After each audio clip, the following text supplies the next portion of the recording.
दोस्तों, नया साल आते ही भारत के वैज्ञानिक जो कि गहरी नींद में सो रहे थे, अब जाग चुके हैं। आपको बता दें कि भारत की डीआरडीओ यानी defence research and development organisation, जो कि भारत की बहुत ही प्रसिद्ध और उत्कृष्ट डिफेंस मैन्युफैक्चरिंग कंपनी है, अब सभी देशों को चौंकाना शुरू कर चुकी है।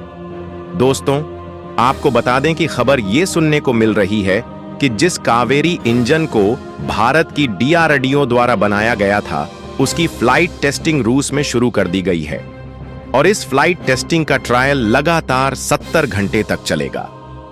आपकी स्क्रीन पर जो दिख रहा है वह रूस का IL-76 है, जिसमें कुल 4 इंजन लगे हुए हैं और इन्हीं में से एक इंजन की जगह भारत की डीआरडीओ द्वारा बनाया गया कावेरी इंजन लगाया जाएगा, जिसे आप अपनी स्क्रीन पर देख सकते हैं।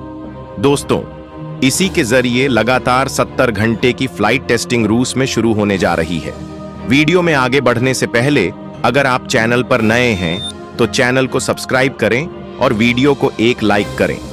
दोस्तों, इससे हमें बहुत हौसला मिलता है। देखा जाए दोस्तों, तो डिफेंस हथियार के मामले में पिछले कुछ सालों में भारत की डीआरडीओ कंपनी ने पूरी दुनिया में शोर मचा दिया है। लेकिन सच में दोस्तों, इस बार डीआरडीओ ने ऐसा काम किया है जिसे पूरी दुनिया कहती थी कि ये तुमसे नहीं होने वाला। फिर भी सभी देशों को गलत साबित करके भारत की डीआरडीओ ने उन्हें गलत साबित किया।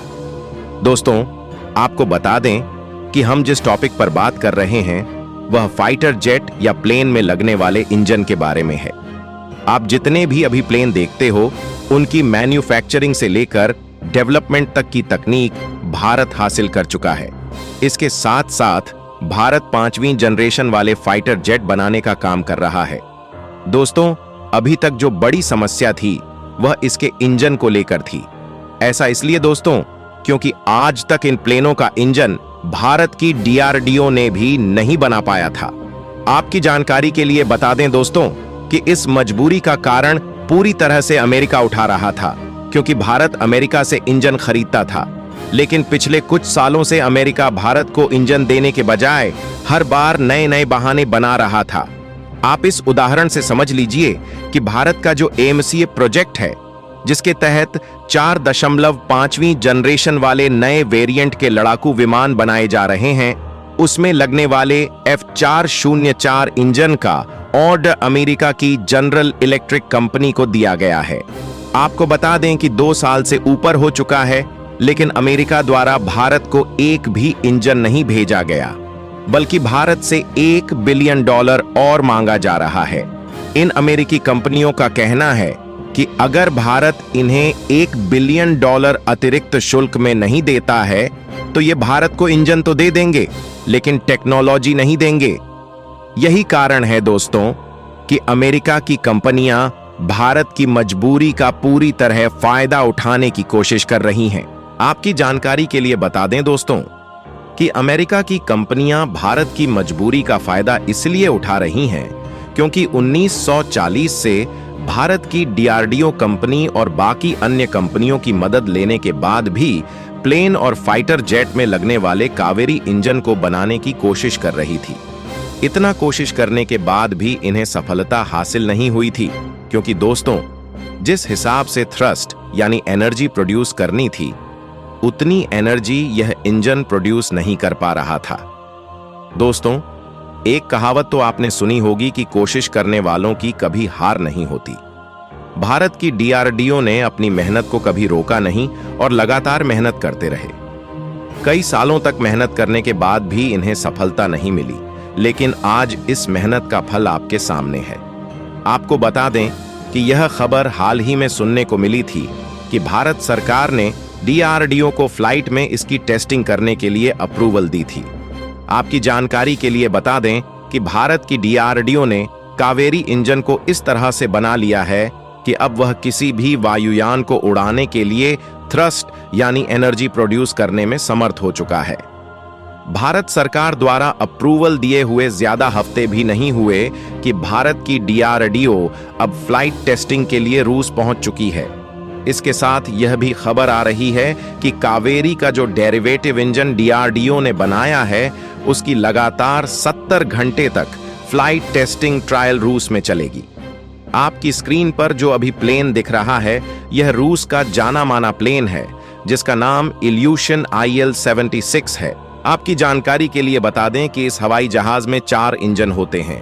आपको बता दें कि कावेरी इंजन इस हवाई जहाज के बाएं साइड में दूसरे इंजन की जगह लगाया गया है। और आप यह खबर देख सकते हैं जिसमें साफ साफ बताया गया है कि इल्यूशन IL-76 में कावेरी इंजन का फ्लाइट टेस्टिंग ट्रायल किया जाएगा, जो कि लगभग 1 महीने तक चलेगा।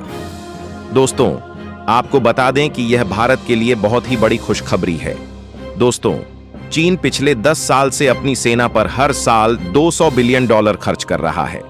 इससे आप अंदाजा लगा सकते हैं कि पिछले 10 सालों में चीन ने अपनी सेना पर $2 ट्रिलियन से भी ज्यादा खर्च कर दिया है। इतना खर्च करने के बाद भी चीन कभी इतनी सही तरीके से इंजन नहीं बना सका जो फाइटर जेट या प्लेन में लग सके। आप सोच रहे होंगे फिर वही इंजन कहां से लाता है? तो आपको बता दें कि चीन अपनी प्लेन के लिए इंजन रूस से लेता है या रूस की टेक्नोलॉजी चोरी करके खुद बनाता है। यही चोरी की गई टेक्नोलॉजी चीन सही से उपयोग नहीं कर पाता। इसी कारण अगर चीन के इंजन कुछ घंटों तक लगातार चला दिए जाएं, तो इन इंजनों से धुआं निकलने लगता है। आपको बता दें कि इन्हीं इंजनों के कारण चीन का महंगा से महंगा फाइटर जेट खराब हो जाता है।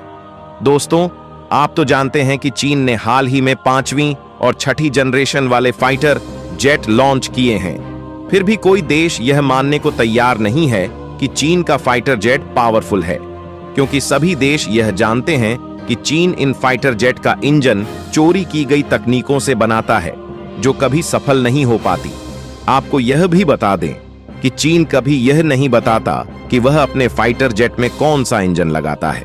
उसे डर है कि अगर उसने यह बता दिया तो उसका सच सबके सामने आ जाएगा और सभी समझ जाएंगे कि चीन का फाइटर जेट सिर्फ नाम का ही है।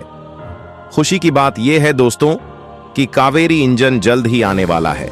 आपकी जानकारी के लिए बता दें कि जो रूस में कावेरी इंजन का टेस्टिंग हो रहा है, यह पहली बार नहीं हो रहा।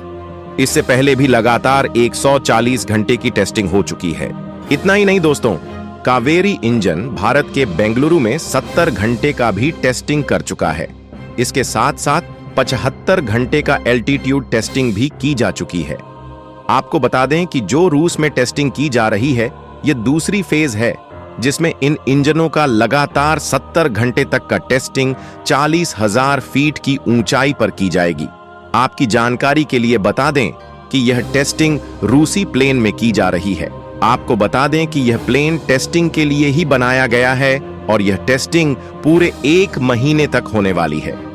कावेरी इंजन के इस्तेमाल से जैसे जैसे ऊंचाई बढ़ाई जाएगी, उसका परफॉर्मेंस देखा जाएगा कि बाकी के 3 इंजनों की तुलना में यह कैसा परफॉर्मेंस दे रहा है। खुशी की बात यह है कि अगर यह इंजन ऊंचाई बढ़ाने के बाद भी हाई टेम्परेचर में अच्छा परफॉर्मेंस करता है, तो इसे सफल मान लिया जाएगा। आपकी जानकारी के लिए बता दें दोस्तों कि AMCA प्रोजेक्ट के तहत बनाए जा रहे एयरक्राफ्ट में इस इंजन का उपयोग अभी नहीं किया जा सकता, क्योंकि दोस्तों यह इंजन 70 से 85 किलो न्यूटन तक की थ्रस्ट पैदा कर सकता है, जबकि हमें तेजस जैसे फाइटर जेट को उड़ाने के लिए 120 किलो न्यूटन तक की थ्रस्ट पैदा करने वाले इंजन की जरूरत होगी। दोस्तों, अगर एक बार सफलता मिल जाती है तो उम्मीद और बढ़ जाती है, जिससे आगे भी सफलता मिलती है। दोस्तों, आप लोग भगवान से प्रार्थना करें कि भारत आगे भी सफल होता जाए। तो दोस्तों, मिलते हैं अगले वीडियो में।